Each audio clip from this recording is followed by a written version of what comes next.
Pre labour rupture of membranes या फिर prom, और दूसरा diagnosis pre term pre labour rupture of membranes या फिर प्री प्रॉम। आज हम इस टॉपिक पे बात करेंगे। Royal gynae and infertility hub एक ऐसा प्लेटफॉर्म जहाँ पे हम फीमेल हेल्थ रिलेटेड तमाम इश्यूज पे बात करते हैं। प्री प्रॉम या फिर प्रॉम क्या होता है, इसकी मेन कॉजेज़ क्या हैं? मेन कॉजेज़ 3 हैं। पहले नंबर पे या तो कोई इन्फेक्शन है जो कि मेम्ब्रेन्स को वीक करके उसको रप्चर कराता है, या एमनियोटिक फ्लूइड का वॉल्यूम ज़्यादा है जो ओवर डिस्टेंशन की वजह से मेम्ब्रेन रप्चर करा देता है, या फिर एट टाइम्स कोई भी वजह नहीं होती और आइडियोपैथिक जो है वो रप्चर होती है। एमनियोटिक फ्लूइड एक ऐसी झिल्ली जिसमें पानी होता है, बच्चा उसमें माँ के पेट के अंदर रहता है जहाँ से वो खुराक लेता है। वो पानी, उसका तनासुब नॉर्मल होना इसलिए ज़रूरी है कि वो बच्चे की मेच्योरिटी के लिए, ग्रोथ के लिए इम्पॉर्टेंट है, बच्चे की लंग डेवलपमेंट के लिए इम्पॉर्टेंट है। जब ये मेम्ब्रेन जिसके अंदर पानी है और बच्चा रहता है रप्चर हो जाती है, पानी लीक हो जाता है, तो उसके कई कॉन्सिक्वेंसेस होते हैं।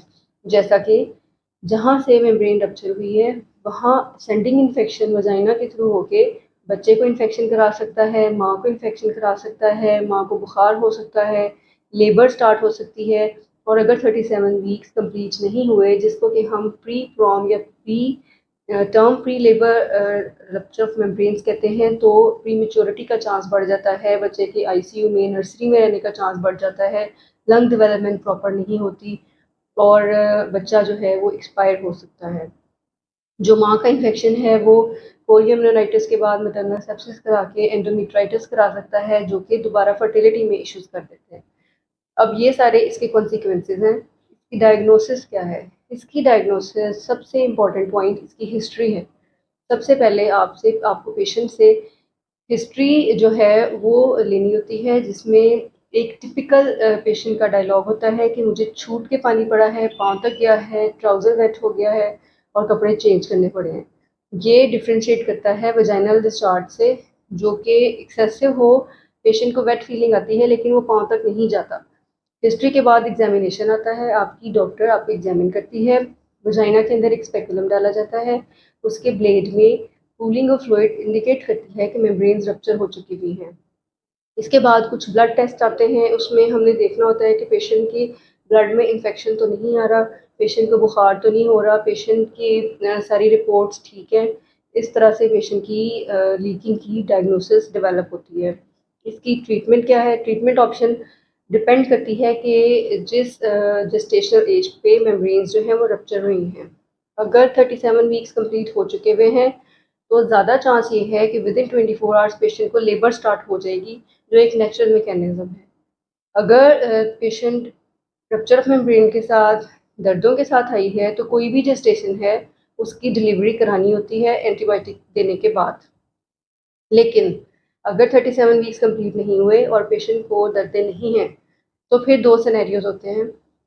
अगर तो gestational age it's close to 37, तो हम उसको 2 to 3 वीक्स बढ़ा सकते हैं।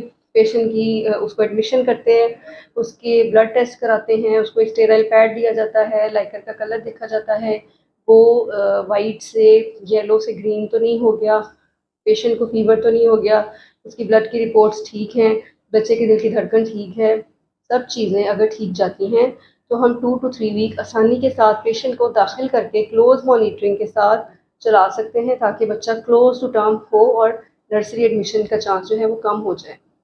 लेकिन अगर ये सारा इवेंट बिफोर 24 to 28 हुआ है, क्योंकि पाकिस्तान में एज ऑफ वाइबिलिटी 28 वीक्स है, अगर उससे पहले हुआ है तो हमारे पास बच्चे की कोई अच्छी प्रोग्नोसिस नहीं होती, तो उसको हम पूरा 37 तक ले जाना बहुत मुश्किल होता है। मुश्किल से 1 से 2 हफ्ते आगे जाती है प्रेगनेंसी और हमें बच्चा डिलीवर करना पड़ता है, जिसमें उसके प्री मेच्योरिटी के सारे जो साइंस हैं, प्री मेच्योरिटी की जो जितने भी कॉन्सिक्वेंसेज हैं वो आते हैं, क्योंकि लंग डेवलपमेंट 28 वीक्स पे भी कंप्लीट नहीं हुई होती और लंग डेवलपमेंट में एमनियोटिक फ्लूइड एक मेजर रोल प्ले करता है और बच्चे में इन्फेक्शन का चांस भी हो जाता है और उसको अर्ली न्यूनेटल डेथ का चांस भी हो जाता है।